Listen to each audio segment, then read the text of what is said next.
para mí la vida está muy relacionada con el arte. Para mí no hay diferencia. La vida para mí es sufrimiento, es dolor, es pasión. Y además las curvas esas de la vida, toca madera, nunca mejor dicho. Pero, bueno, la vida hay ese punto de partida, hay ese punto de llegada, que os unes, faz una recta entre dos puntos, pero por medio todos son curvas.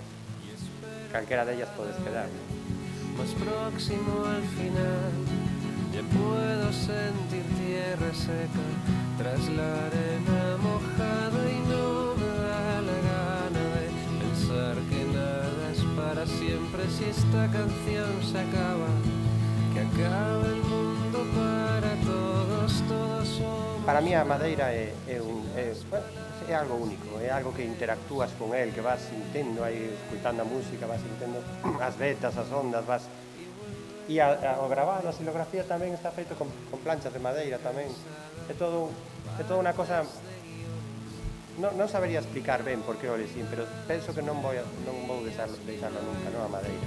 Pensé que iba a perder, se tornan ahora bellas y valientes sinfonías. Y hace tiempo que yo ya me fui, yo siempre me estoy yendo, pero siempre estoy contigo.